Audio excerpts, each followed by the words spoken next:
हर रोज एक नई कहानी देखने के लिए चैनल को सब्सक्राइब करें और बेल आइकन दबाना ना भूलें।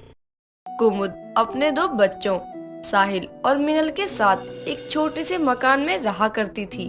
पति के जाने के बाद अब उसका अपने ससुराल वालों से भी कोई नाता नहीं रहा था। घर का खर्चा चलाने के लिए कुमुद एक कॉलेज की कैंटीन में खाना बनाने का काम किया करती थी। एक शाम वो काम से वापस आती है तो आते ही खाट पर बैठकर जोर जोर से सांसें भरते हुए खांसने लगती है।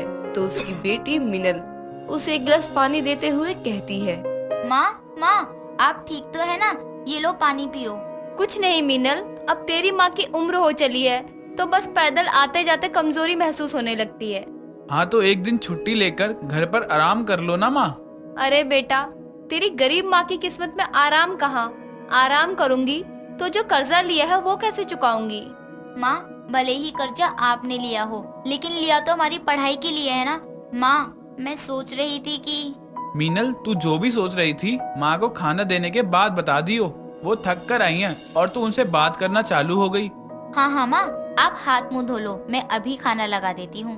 तभी कुमुद खांसती हुई मुंह हाथ धोने चली जाती है। कुमुद का परिवार गरीबी में अपनी जिंदगी जैसे तैसे बिता रहा था। रविवार के दिन जब तीनों घर पर ही बैठे चाय पी रहे होते हैं, तभी धर्मपाल नाम का आदमी अपने कुछ लोगों के साथ कुमुद के घर आ धमकता है। हाँ कुमुद बहन, थोड़ी चाय हमें भी पिला दो। धर्मपाल भाई साहब, आप यहाँ? हाँ आना ही पड़ा, क्योंकि तुमने मुझसे जो कर्जा लिया था उसे पूरे 6 महीने हो चुके हैं, लेकिन ना तो अभी तक तुमने कोई मूल चुकाया है ना ही कोई ब्याज दिया है। अंकल हम आपका कर्जा जल्दी ही चुका देंगे, बस थोड़ा समय और दे दीजिए। ऐसा है बेटा कि जल्दी ही चुका देंगे, ऐसी गोली तो मुझे देना मत, किसी और को ही खिलाना। मैं तो यहाँ अपने पैसे लेने आया हूँ, वरना मेरे आदमी तुम्हारे घर का सामान ले जाएंगे। ऐसा मत कीजिए भाई साहब, देखिए गरीब पर थोड़ा रहम कीजिए। कुमुद के बहुत कहने पर भी धर्मपाल नहीं मानता, तो आखिर में कुमुद जमा किए हुए कुछ पैसे उसे दे देती है और धर्मपाल उसे बाकी का कर्जा जल्दी ही चुकाने के लिए बोलकर वहाँ से चला जाता है। उसके जाते ही कुमुद जोर जोर से खांसने लगती है और उसका चेहरा पीला पड़ जाता है। तभी साहिल कहता है, माँ संभालो खुद को, आप ठीक है ना? हाँ बस थोड़ी बेचैनी सी हो रही है। मैं पानी लाती हूँ। माँ मुझे लगता है आपको एक बार डॉक्टर को दिखा लेना चाहिए, परसों आपको बुखार भी था। चलिए अस्पताल चलते हैं। बेटा मैं ठीक हूँ, और वैसे भी बुढ़ापे में तबीयत का ऊपर नीचे होना चलता ही रहता है, तू चिंता मत कर। अच्छा सुबह तू किस नौकरी की बात कर रहा था? हाँ माँ बहुत हुई पढ़ाई। मेरे दोस्त श्याम ने एक जगह मेरी नौकरी की बात की है, तो अगले हफ्ते से मैं काम पर जाऊंगा, ताकि ये धर्मपाल जैसे लोग घर आकर हमें परेशान ना करें।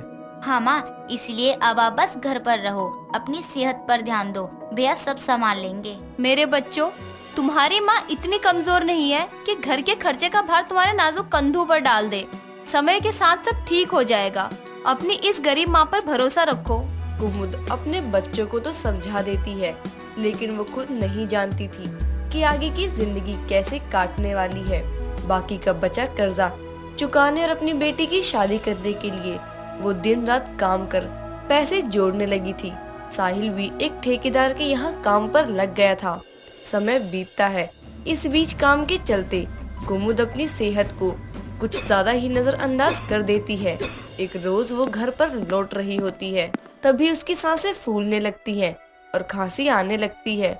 वो अपने मुंह पर पल्लू रखकर खांसती है, तो पल्लू पर मुंह से निकले खून को देखकर हैरान रह जाती है। वहीं बाजार से लौट रही उसकी पड़ोसन विनीता उसकी कमजोर हालत देखकर उसे टोकती है, तो कुमुद उसे साथ लेकर पास के सरकारी अस्पताल में चली जाती है। डॉक्टर जांच करने के बाद कहती है, कुमुद जी देखिए, आपके लक्षण किसी बड़ी बीमारी की ओर इशारा कर रहे हैं। बड़ी बीमारी मतलब? डॉक्टर साहिबा, कुमुद बहन किसी बीमारी का शिकार है क्या? देखिए, मैंने इनके कुछ टेस्ट किए हैं, उनकी रिपोर्ट्स आने के बाद ही कुछ पता चल पाएगा, लेकिन आपको अपनी सेहत पर ध्यान देने की बहुत जरूरत है। मैं कुछ दवाइयाँ लिख कर दे रही हूँ, उन्हें समय से लेती रहिएगा। जी डॉक्टर साहिबा। कुमुद दवाइयाँ लेकर घर चली जाती है। अगले दिन उसकी तबीयत ज्यादा खराब हो जाती है। जिसके कारण वो काम पर भी नहीं जा पाती। तो उसका बेटा साहिल पड़ोसन के बताए अस्पताल में अपनी माँ की रिपोर्ट्स लेने जाता है। वो माँ की तबीयत ठीक नहीं थी, इसलिए मैं ही यहाँ आ गया। डॉक्टर, रिपोर्ट्स में सब ठीक तो है ना? देखो, कुमुद जी की रिपोर्ट्स बताती हैं कि उन्हें ब्लड कैंसर है। ये बात जानकर कि उसकी गरीब माँ को कैंसर हुआ है, उसके पैरों तले जमीन खिसक जाती है। एक पल वो शांत हो जाता है। तभी डॉक्टर उससे कहती है, देखो साहिल, बीमारी अमीरी और गरीबी देखकर नहीं होती है और कैंसर होने के बहुत कारण हो सकते हैं।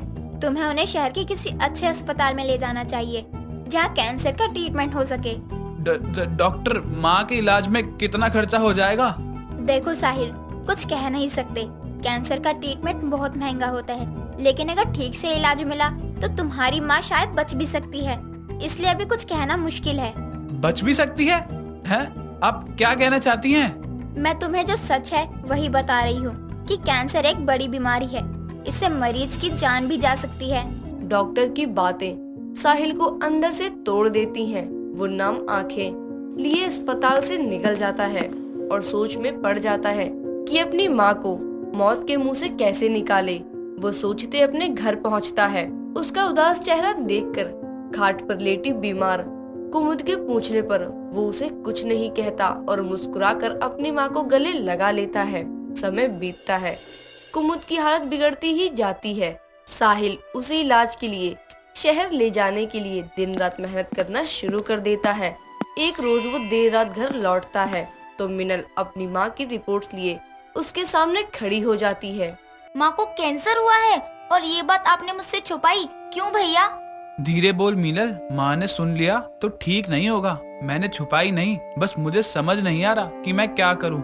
दिन रात खून पसीना एक कर मेहनत कर रहा हूँ माँ को शहर ले जा सकूँ इलाज के लिए, पर ये गरीबी है कि भैया माँ को ऐसे नहीं खो सकते। माँ को बचा लो भैया, माँ को बचा लो। मैं अपनी तरफ से पूरी कोशिश कर रहा हूँ मीनल। माँ को शहर लेकर ही जाना है, चाहे जो करना पड़े। दोनों की बातें उनकी बीमार माँ सुन लेती है और अपने बच्चों को अपनी कैंसर की बीमारी के चलते इतना सब कुछ सहते देख खुद भी रोने लगती है। रोते रोते उसके मुंह से खून निकलने लगता है और वो बेहोश हो जाती है।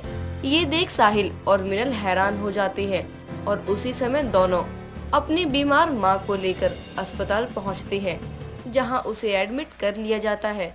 सुबह होते ही उसकी पड़ोसन विनीता भी अस्पताल पहुँचती है। हाय दैया, ये क्या हाल बना लिया है तूने अपना कुमुद।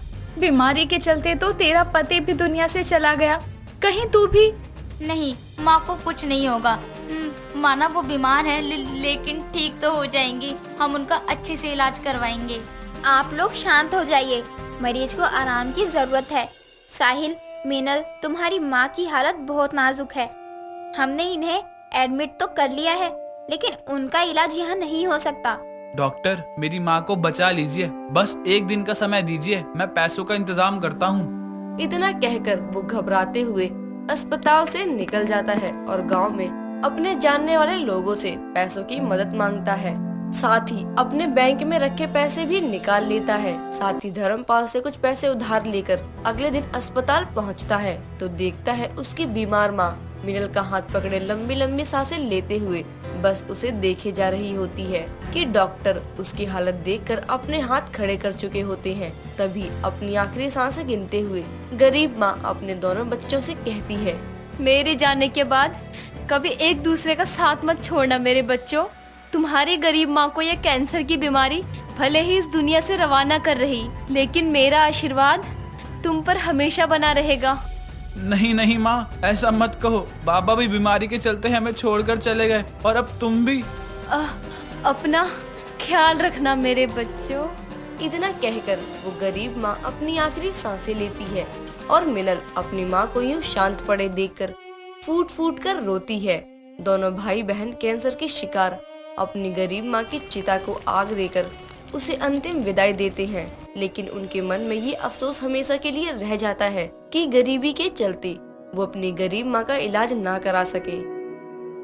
दोस्तों, अगर आपको ये कहानी पसंद आई तो इसे लाइक करें, शेयर करें और कमेंट करके बताएं कि कहानी में आपको सबसे अच्छा क्या लगा।